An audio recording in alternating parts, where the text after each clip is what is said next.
வணக்கம் மக்களே, உங்களுடைய பகுதியிலேயே ஜூலை 15ஆம் தேதி தொடங்கி தமிழ்நாடு முழுவதும் உங்களுடன் ஸ்டாலின் முகாம்கள் நடத்தப்படும். கலைஞர் மகளிர் உரிமை தொகை திட்டத்தில் விடுபட்ட தகுதியுள்ள பெண்கள் இந்த முகாம்களில் உங்களின் விண்ணப்பங்களை நீங்கள் நிச்சயமாக தரலாம். இப்படி நீங்கள் தரும் விண்ணப்பங்கள் மீது 45 நாட்களுக்குள் முடிவெடுக்கப்படும். ஜூலை 2வது வாரம் தொடங்கி அக்டோபர் மாதம் வரை இந்த முகாம்கள் நடக்கும் என்று முதல்வர் மு.க.ஸ்டாலின் அறிவித்து இருந்தார்.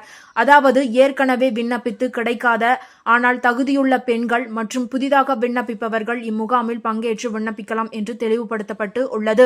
இந்த நிலையில் ஒரு குடும்பத்தில் தலைவி மட்டுமே இதற்கு விண்ணப்பிக்க வேண்டும் என்பது இல்லை என்றும், ஒரு குடும்பத்தில் தாய் இறந்துவிட்ட நிலையில் அந்த குடும்பத்தில் 21 வயதுக்கு மேற்பட்ட பெண் பிள்ளை இருக்கும் என்றால் அவரும் இந்த ஒரு திட்டத்திற்கு விண்ணப்பிக்கலாம். விவாகரத்து பெற்று தனியாக வாழும் பெண்களும் தனியாக ரேஷன் அட்டை வைத்திருந்தால் இந்த திட்டத்திற்கு விண்ணப்பிக்கலாம் என்று தகவல் வெளியாகி இருக்கிறது.